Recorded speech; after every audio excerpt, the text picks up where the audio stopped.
Hello, welcome to PC Jack. Today, we're installing these beautiful custom sleeve cables and finally getting rid of that ugly as hell 12-pin adapter.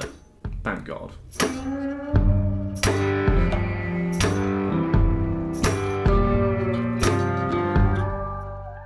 So, a few weeks back, I finally managed to get a hold of my own Founders Edition RTX 3080. In part 1, we went over some tips on how to buy a GPU in 2021 and also install the 3080 into my main system, Big Red. We also had to swap out the EVGA 650GQ for the Corsair RM850X due to the increased power draw from the 3080. But this did mean we also had to use the included adapter that Nvidia provides for the new 12-pin connection, which really does not fit in very well with the rest of the system. Now, back at launch, we would have had to use this adapter, but as time has gone on, a lot of third-party vendors such as Cablemod or Mod DIY have now had their own 12-pin designs validated for use, and they are now available so you can have your own custom designs, meaning that you're no longer stuck with Nvidia's 12-pin adapter. So I decided to go with Cablemod as I've been wanting to get a set off them for quite a while now, and unfortunately as they were custom it did mean that I would have to wait a couple of weeks before I'd actually receive them. But they're finally here, and I've got to say I'm really pleased with how these look so far. Not only do they look great, but compared to using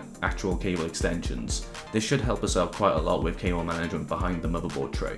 If you're looking for your own custom sleeve cables and you quite like the look of these ones, I'll make sure to include the link for Cablemod's website where you can actually configure them based on your exact requirements. The colour of each of the cables, the exact lengths you require, and also the compatibility for the correct power supply. Please be aware though, if you're not buying extensions, you do have to make sure that the cables you buy are compatible with your current power supply. Different power supply cables will have different pinouts on each cable, so you can't mix and match, so it's important to make sure you select the correct one when going through the configurator. This will ensure no compatibility issues and also ensure that you don't damage or fry your components. They are pretty expensive though. For one 24-pin cable, one 8-pin EPS cable, and one PCIe 12-pin cable, I did have to spend around £100 odd. But I have to say, from the build quality, it does seem like a worthy investment overall. So make sure to check out Cablemod if you're actually looking to pimp your system out a little bit. Additionally, this wasn't something that I originally planned on upgrading after part 1, but we've now got a 1TB WD Blue SSD to add to Big Red.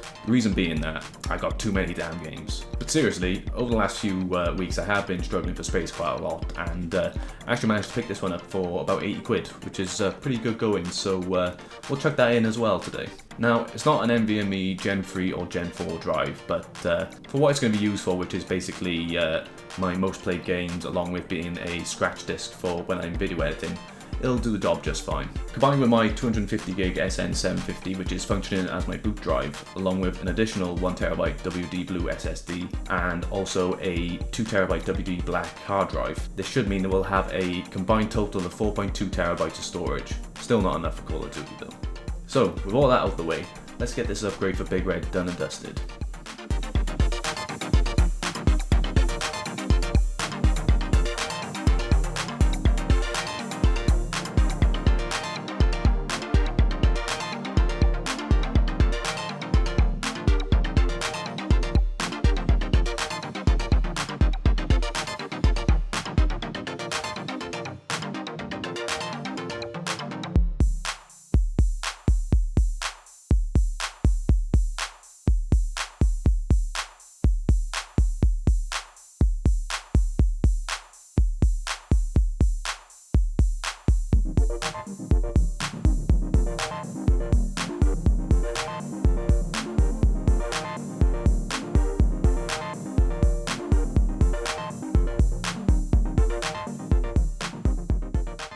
So, that went pretty smoothly. The custom cables definitely help a lot when it comes to cable management compared to extensions behind the motherboard tray, which is a big plus. You may have noticed that I had to actually uninstall the rad at the top of the case, as it actually blocks the CPU power connector. Once I installed the cable replacement, you can't see it in the first place, which kind of does make it a bit pointless. So if you were looking to save a bit of money, you could skimp out on the EPS cable if you had a top mounted radiator. Me personally, I just wanted to make sure that was included as well, because it still helps behind the motherboard tray for cable management. Overall, I'm really happy with this upgrade, and can definitely recommend Cablemod if you are looking to spice up your build a little bit in the future.